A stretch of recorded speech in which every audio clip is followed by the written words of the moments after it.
3 calf exercises that can wake up what some people call your second heart. And if you've ever been told your circulation is sluggish down there, stay with me, because this is the part most men over 60 get completely backwards. The good news comes fast, and it's better than you think. Here's what I mean by second heart. Your real heart pumps blood down to your legs. That's the easy part. Gravity helps. But getting that blood back, all the way from your feet against gravity, that's a different job.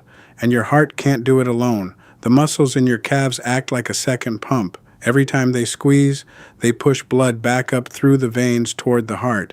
That's why they call your calves the second heart. When that pump gets weak and lazy, blood pools low, circulation slows down everywhere, and the small vessels, the ones that feed firmness and morning strength below the belt, they're the first to suffer. Now, I'm going to tell you why that's actually hopeful, but let me set the foundation first, because if you don't understand the mechanism, none of this will stick. Firmness, performance, vitality down there, it's mostly a blood flow event. It depends on healthy blood vessels and on a little molecule called nitric oxide that tells those vessels to relax and open wide so blood can rush in and stay.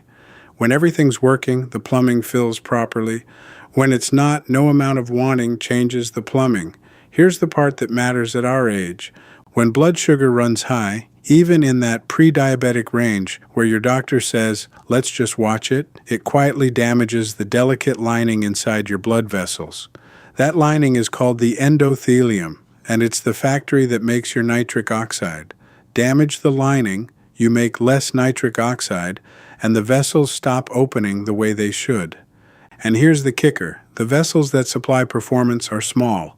They're narrow, so they show that damage first, often years before your heart ever complains. That's why circulation down there is one of the earliest warning signs of vascular health in the whole body. It's the canary in the coal mine. So if you've noticed things slowing down below the belt, I don't want you to panic. I want you to listen. Your body is giving you an early signal while you still have time to do something about it. And this is where the calves come in and where the hope is. Because if a test, even just an old blood panel or that heavy, cold, tired feeling in your lower legs has shown you that your second heart pump is weak, here's the thing nobody tells you. The calf responds fast, faster than almost any other muscle in your body. I was honestly skeptical about this when I first read it. I figured at 60-something everything rebuilds slowly. But the calf is different. Why does it rebuild quickly? 2 reasons. First, calf muscle is built mostly for endurance. It's designed to contract thousands of times a day just from walking, so it's wired to bounce back. Second, and this is the big one, when you start working the calf, you're not just building muscle, you're sending pulses of blood flow through those vessels over and over. And flowing blood is what wakes up the endothelium, that lining we talked about. Movement is one of the strongest natural triggers for nitric oxide there is. So every calf squeeze is doing double duty, building the pump and signaling the vessels to open. That's why the test can look discouraging 1 month and meaningfully better a few weeks later. The fear is real, but the recovery is real too. So let's actually do this together. 3 exercises, simple form cues, no gym, no equipment. Exercise 1, the standing calf raise. Stand up right now if you can. I'll do it with you. Put your hand on a chair or the counter for balance. Light touch, just for steadiness, not to lean on. Now slowly rise up onto the balls of your feet, lift your heels as high as they'll go, and squeeze at the top for 1 full second. Feel that squeeze, that's the pump firing. Then lower down slow, count to 2 on the way down. Slow is where the magic is, don't bounce. The lowering is half the work. Start with 10 of these. That's it. 10 good slow ones beat 30 sloppy ones every time. Exercise 2, the seated heel press. This one you can do sitting in your chair watching this video. No one would even know. Sit tall, feet flat on the floor. Now press the balls of your feet down into the floor and lift your heels up, both heels. Like you're pressing a gas pedal but with your toes staying planted. Squeeze the calves at the top, hold a second, lower slow. The seated version targets the deeper calf muscle, the soleus, and that deep muscle is actually the workhorse of venous return, the one that does the most pumping of blood back upward. Do 15 of these. Sitting down, that's how gentle the entry point is. And before we get to exercise 3, that natural blood flow support I keep coming back to for myself, I left it down in the description if you ever want to look into it. No pressure at all, it's just something I personally like alongside the movement. Let's keep going. Exercise 3, the walking heel push, or what I call walking on purpose. When you walk, most men just shuffle, heel down, roll, done. Instead, I want you to push off hard through the ball of your foot and your toes at the end of every step, like you're pressing the ground away behind you. Feel the calf fire on each push. That's it.